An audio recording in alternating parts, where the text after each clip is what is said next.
Assalamualaikum warahmatullahi wabarakatuh. Salam sejahtera untuk kita semua. Selamat datang para peserta pelatihan e-learning MTSL. Selamat berjumpa pada materi Badan Pengembangan Sumber Daya Manusia Hukum dan HAM. Perkenalkan, saya Dede Erni Kartikawati, Widaiswara Madya dari Kementerian Hukum dan HAM.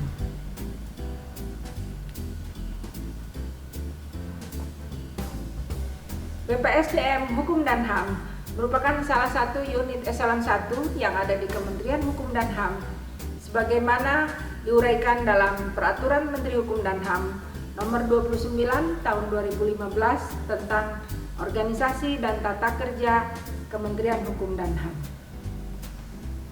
BPSDM Hukum dan HAM merupakan suatu unit utama yang memiliki kebijakan teknis dalam pelaksanaan pengembangan sumber daya manusia di lingkungan hukum dan HAM.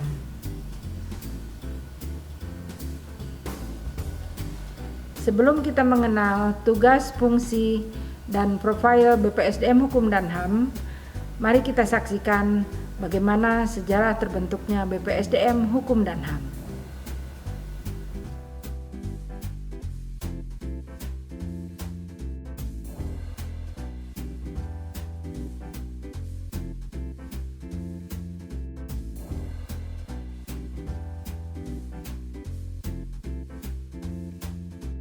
Badan Pengembangan Sumber Daya Manusia Hukum dan HAM berada di bawah dan bertanggung jawab kepada Menteri Hukum dan HAM.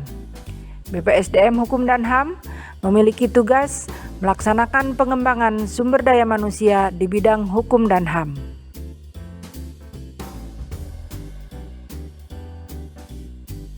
Dalam melaksanakan tugas sebagaimana dimaksud dalam Orta Kementerian Hukum dan HAM Nomor 29 Tahun 2015 Pasal 1191, BPSDM menyelenggarakan fungsi sebagai berikut.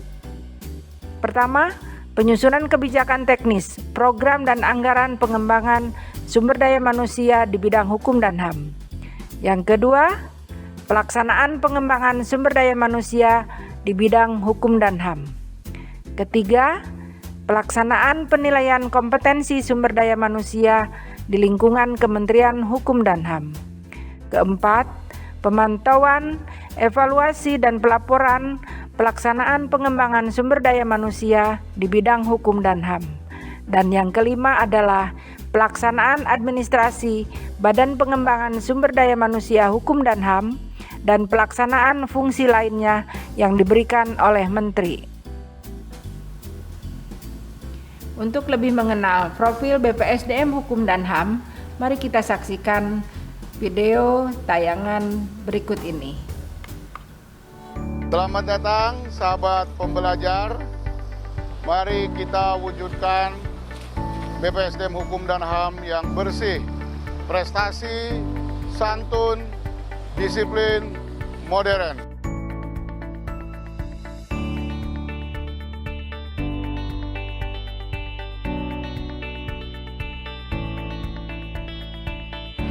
Di era pandemi seperti saat ini, penggunaan masker, cek suhu menjadi hal yang penting. Barang dan orang yang masuk ke BPSDM harus dilakukan pemeriksaan demi kenyamanan dan keamanan kita bersama. Berdasarkan Undang-Undang Informasi Pelayanan Publik, setiap kementerian dan lembaga harus memberikan informasi seluas-luasnya kepada masyarakat. BPSDM hadir dengan pusat layanan terpadu. Pusat layanan terpadu menyediakan layanan pengaduan dan konsultasi. Pusat layanan terpadu juga melayani ekspedisi, pelayanan surat, pelayanan umum demi kemudahan buat pegawai BPSDM dan peserta diklat. Pembangunan budaya kerja tidak cukup pada pimpinan, tidak cukup pada pegawai. Petugas kebersihan, petugas keamanan, petugas security tidak kalah pentingnya untuk menunjang kelancaran di dalam memberikan pelayanan selama pendidikan dan pelatihan.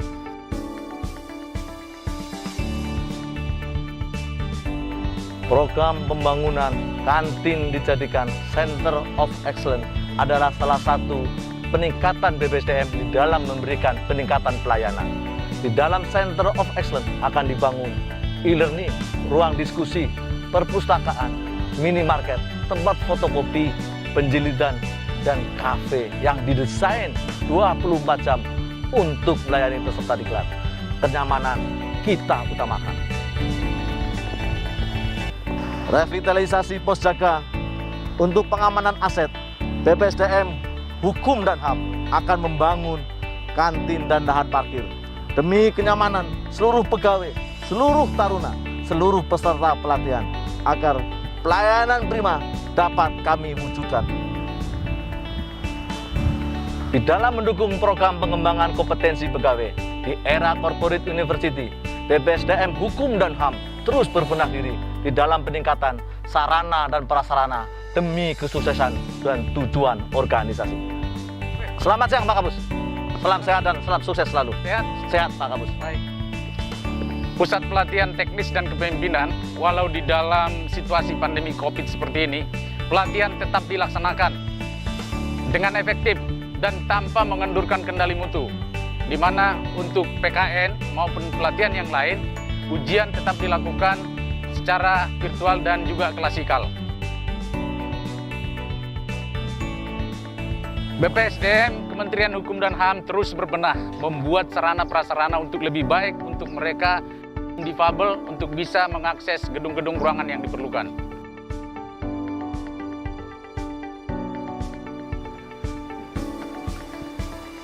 Nah, kita berada di ruangan kelas yang digunakan oleh para peserta pelatihan. Ruangan ini akan kita manfaatkan secara maksimal dengan sarana yang sudah ada di dalamnya, baik akses internet dan sarana-sarana pembelajaran lainnya. Ruangan ini cukup bagus untuk dimanfaatkan dengan kondisi yang sekarang ini. Saat ini sedang dilaksanakan pelatihan kepemimpinan nasional tingkat 2 yang diikuti oleh 120 peserta pelatihan dari Kementerian Hukum dan HAM, dari Kepolisian, Mahkamah Agung, juga dari Kejaksaan dan KPK.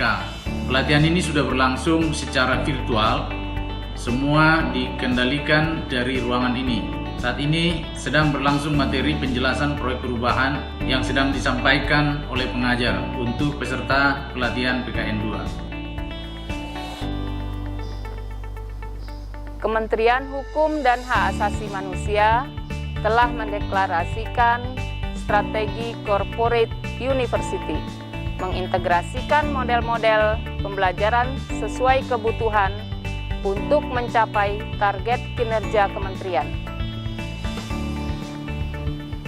Terus bergerak bersinergi untuk meningkatkan kualitas 60.000 SDM Kementerian Hukum dan HAM.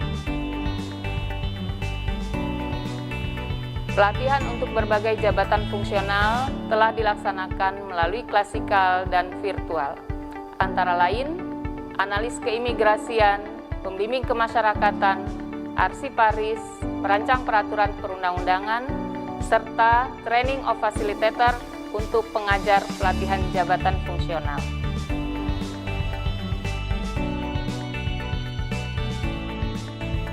Lingkungan kerja yang asri dan nyaman diciptakan guna menunjang kinerja pegawai dan semangat belajar para peserta pelatihan dengan diimbangi sarana prasarana ibadah dan olahraga agar tercipta keseimbangan jasmani dan rohani.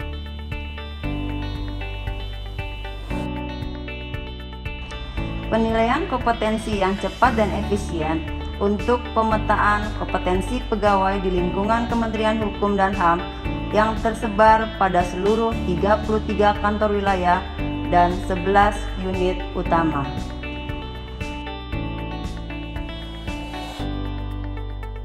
Penilaian kompetensi dilaksanakan dengan metode komputer based test atau tes berbasis komputer sebagai salah satu strategi percepatan pemetaan kompetensi manajerial dan kompetensi teknis pegawai. Strategi CBT pada tiap penyelenggaraan asesmen secara linear mensupport implementasi pembelajaran digital Corporate University BPSDM Hukum dan HAM. Metode CBT dirancang di mana setiap peserta uji dengan menggunakan komputer ataupun laptop dapat melakukan akses login melalui laman website yang telah disediakan.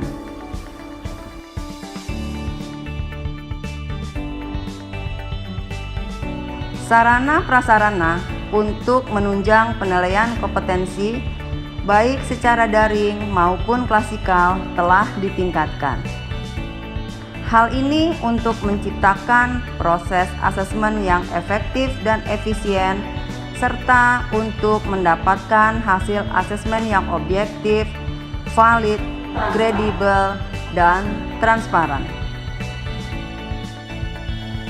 Inovasi pelaksanaan situational judgment test sebagai metode penilaian kompetensi inovatif dan efektif serta efisien waktu dan biaya yang dirancang untuk mengukur kompetensi kandidat melalui beragam setting atau situasi kerja yang relevan.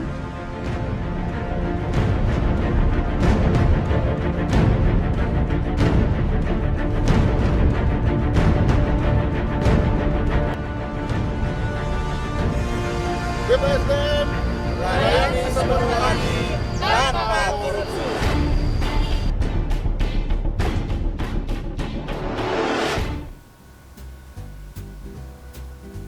Demikian selayang pandang tentang BPSDM Hukum dan HAM.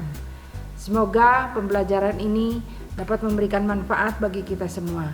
Wabillahi taufiq wal hidayah. Wassalamualaikum warahmatullahi wabarakatuh. Salam pembaharuan.